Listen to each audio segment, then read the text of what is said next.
अरे ला बूचा नहीं सो जा बाबू बेटा सो जा मम्मी के खाना न बनाए के बाबू अरे सो जा एक दादियो नु अभी तक ले आइली ना चल गए बड़ी गांव में पंचायत करे खातिर ई नहीं कि जानत कि हाँ लड़का फैका लेके के ना करी बनाई या खियाई टाइम से खाना ना दो 7 बजे से पहले तो कहीं जा कि दिन भर का करते घर में बैठल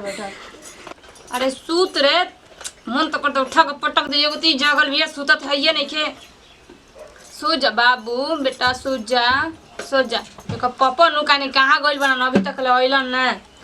पटक दे बार तो जा तर मंदिर में मार ठठकावे अगर बत्ती लेके ना आ गई नी देखिए आवाज सुनते अरे बाबू अरे पटक आदि को पूछते कर रे हां हले हलियो ने घी देखत नहीं घी कहनी तो हंसत कि अब मम्मी मोटा चाहिए हमार तार खातिर लेनी एक लड़की खातिर लेनी हमारा कबे न सीधा जीव बही ताकत ले अरे कर हाथ में मच्छर काट देबे कारिए दे दे कहने कर मच्छरदनिया में कर राख तो झुलुआ झुलावतिया हां एकरा के सुताई तो हम खाना न बनाई खाना में जो बनाओ खाना हां अपना माई के नहीं जाना त इहन त लगियन कह के अभी ले खाना नहीं खे बनइले आ लइका छोड़ के एने गांव के पंचायत कर काम ले पड़वा रे हैं तू कहां गइल बा का जाने हम का जानतनी उनकर कोनो चिंता रहता खेलला पड़ा तनी बढ़िया से ओ ला तने कर टीका का दे रे कहले नहीं खी हां अब कहे त बड़ा कपड़ा जता बहुत तो कदी का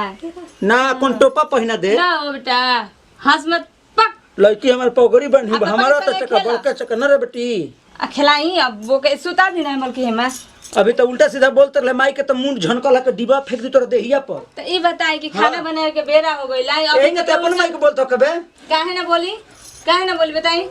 खाना बनाए के बेरा हो गइल अभी तक गांव में घूम के पंचायत कर दरी अब इनका टाइम बेरा से ना जाए के चाहिए हां घास पर उनके माना कनी की मत चल गइल घास पर दरिया कड़ा दी का बेटा लइका फेंके खाना के बनाई हां दो हंस बे जो हट हम खिलाओ तो हट जो अब खेला मारे लू भक्त से करा के मारे लू समझावत तरह के चल सुता दी घर में बेटा मार देनी चट देना लड़की वाला भइल बनी हम पैदा कइले बनी तो हम लड़की वाला है नहीं कि तन सु माने ठोक कर देनी इतना देर से खिलावत नहीं अभी तक ले कोनो जना के टाइम ना मिलल कि हां खिलाई अगने उ बारी न त घूम के पंचायत कर तड़ी गइल बड़ी घास घर उनके माना के नहीं कि मत जा घास करे लड़की बियाह के हम करब धरब घर के कुल तो ना अपने वाली खाली होई देखो तनको समझा दे तनी हां माना कहनी कि मत जाओ तो ना जाई गोरु चवन के ओकर चिंता भइ रहता घर के चिंता नहीं के क्या हो भौजी हां आ गई नी मकना के हटी ना तो देखो तो नहीं खुरनटिया को देब हम हां ये कर देबू हां हटी रंग खेल गाइल बनी रंग खेल हमरा के छुई मत ठीक बना ने देखो तो नहीं बेला ना कह देम बेला नो ठीक बना हटी हमर लग से हटब कि ना काहे तने खिसियाइल बड़ो मैंने खिसियाइल बनी आई कहां से बुलावत नहीं माने सही में ना बुझला हटी हमर ल मत पता हां अजविन के होली लग रहता रंग ले गाइल बनी बगलिया में ना दादा देखो ना इतना परेशान करता ना इनकर पर मैं खिसे निकाल लेता नहीं झूठो के कम के माई कुल को हले बा होली तो अइले बा बुरा तो क्यों माने ना अरे सही में ले ले बनी का अच्छा ठीक बाटे लगा लेम ठीक बा ना लगावल के नहीं भाग ठीक बा अच्छा एगो बात बाटे सुनी हमरा केनु आमा जी कहले बनी सबेरा ही केनु कि छोटका बबुआ कुल लेनियो ने घूमत अटे कुल गांव में होली होली निकल बा कुल बनैया से निमन बाऊ टोना मारी क दिए से ठीक बा काजर गुना हमरा के कह के गोल बड़ी चली पहले रोक हम क दी चली तो चली बाद में रंग डाल रंग में डाल के भागत नहीं खेलू चली कुल नजर उजर लगा दी है सब चली तो चली पहले हम क ली चली अरे बाबू कबे मन जगह देनी गया ओके जगह देने कबे कहां पर रह तू घूमे खाती गांव में घूमला में जा काज भर रहता बाबूजी ने बोली सुने बे का तू आ का तो ने साई गोटी चूल्हे के दूरिया करत रहा सो का रोगो नु लागे नि साई गोटी का करत रहनी आ तू कहत लगा देते कहत के डाल दी कुल का पति होत लगे सीधा माने हमनी के का मजाक करनी जे मजाक में कल दोसर बका अच्छा सुनी ना का तनी चल जाई त दुकानिया पर का दुकानिया पर तई इथे ले ले आई आलू एक करके भेज दे हम भाई ना यहाँ के नाच देखत नहीं कुल रंग खेल के आइल बनी आ जाता निका अब कपड़ा कहलन त एगो किन नहीं के सकत एगो गंजी तरह टी-शर्ट ना किन पोत जितना पोत के हां तनी जाई एक पैकेट सरफ ले ले बा शैम्पू ले ले बिया के ना एकर कपड़ा मत धोइयो मैं बता तने पहले मैं कुल रंग लगेले मैं हमर गंजी में लाग ठीक बा जाई जाई ना दे तो एकर के ले ले जी लइका दे तनी चल जाई यो जे नानी कहते हूं हां ये तो बता तने एकर कपड़ा धोहे मत बता तने आ गोरु खियाव जाके है ना अब न तो ते रोटी पका भौजी संगे खेला खेलत तरन। चल बेटा चल तो दुआर पे चल। जाई अरे सुन रे, पैसा ना दिले देबे, पैसा के उधार ले ले। पैसा पहले से जमा बैठे जाई। मैं जमा कर लेबे का? हां अन तो यो बुढ़िया नदी का कनी दुकान में मत जमा कर, लिख पड़ दिया सब अलगा पलगा कुल में। चाही ना 10 रुपया दूध बेचे बेच के केंगा भरपाई होती है। चुप रे, क्या बोलते हैं? ए जरा आओ तनी कुर्सी लेके ले जे पछि आई। अरे हम बाबू जीरोवे ते एगो बानी। भैया तो ऐसा बात बोलत रहन हमरा के बे उनकर कोनो जाने नहीं ना हो घूमत आवे कुर्ता ना किना भाई ना किना। अरे उनकी जाना तो नहीं खी वो ही नहीं बोले नी कहीं ना तो हम और दो चार को खरीदवा दे, टेंशन मत ली। वो सही बोलत रहनी तनी बात खाती लागे नी रो टेंशन लेबे। टेंशन लेवे के पड़ी नु। अच्छा छोड़ दी, रुकी हम ले ली, हम बैठे के अपना के।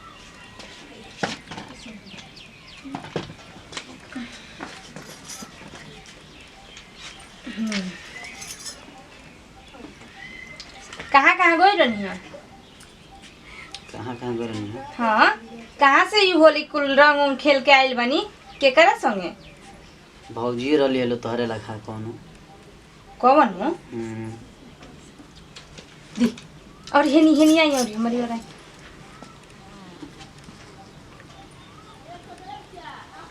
देखिए टेढ़े मत कर दिया ना ना एकदम बढ़िया से करम। रुकी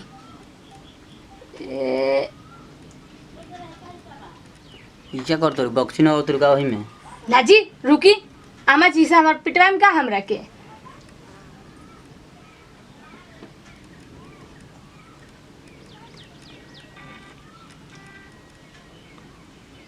ई बता तो नहीं कहीं घूमे मत जाए ठीक बा ना? काहे ना नजर लग जाए ठीक बा। आ जब लगा दे तनी ओकर बाद से कहीं जाए रो कोनो टेंशन नहीं खिया। रुकी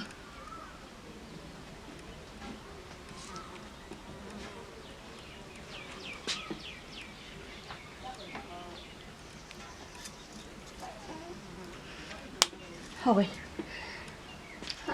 और क्या कहले रही? हाँ ना ये अभी ना पकड़ी था।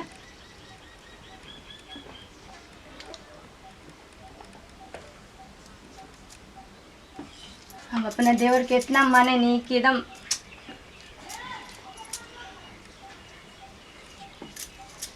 पूरा भेरिए देबू का तू। अरे ना बाबुआ जी मने हम मने बुझात नहीं खेरवा के ते हे पर कौन नजर लगे पगिरा बतरू उ गिरा था तो हम झाड़ देता नहीं ना फिर दे।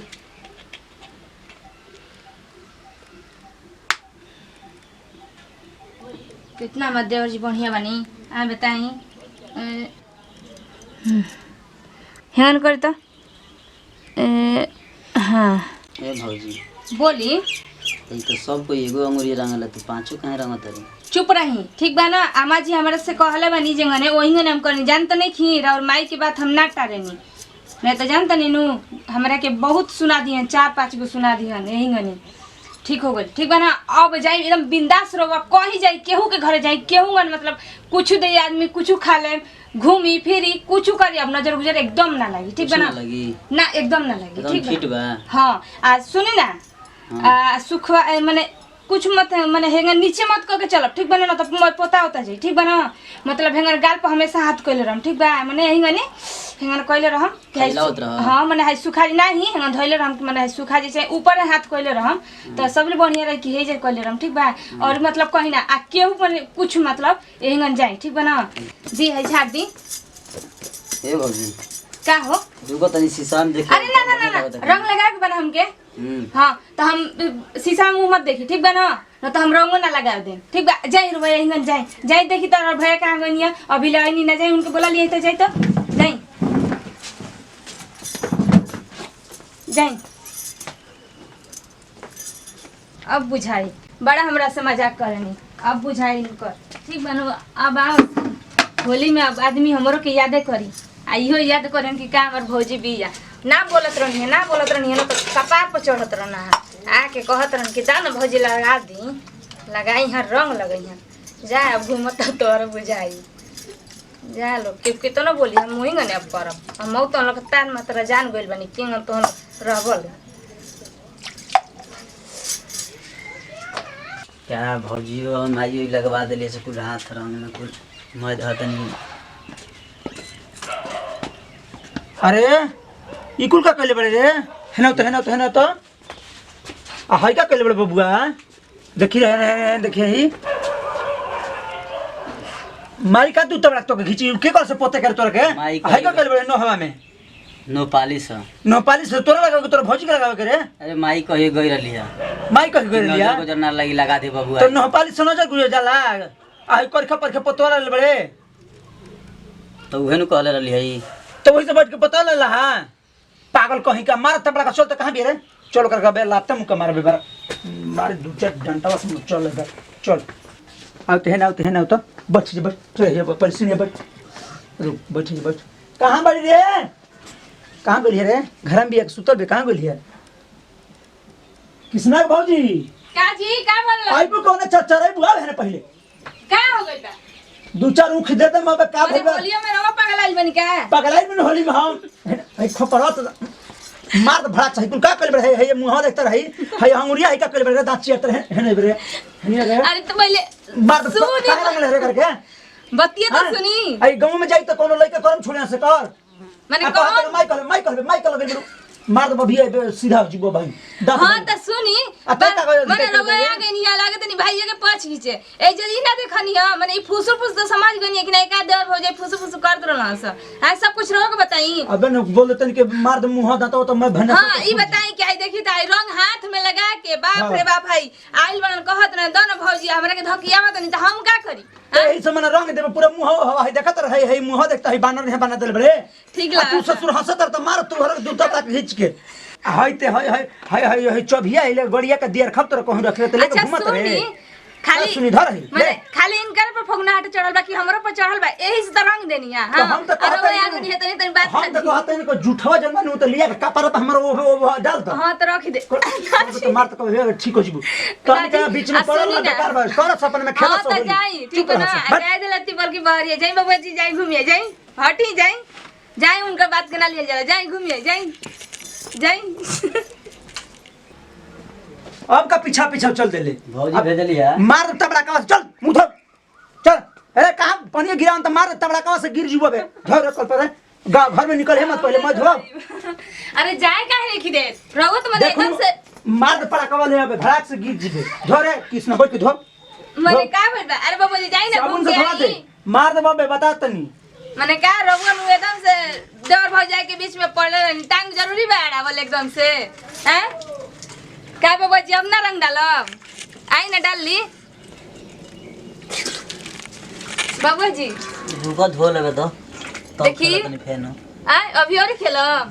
अभी औरी खेल धो लेबे तनी हां आई ना लगा लियो अब ना लगाई धो ली तब लगाओ तनी बढ़िया से लगाइबो जाई या गनियर और भाई साहब तो बच गई ना तेवर तो बुझाइले रही चल जा तब लगाई तनी जा तरफ न घूमे के लिए मुंह धोई तले के बाड़ी बन को क्या तो छोड़ते नहीं खे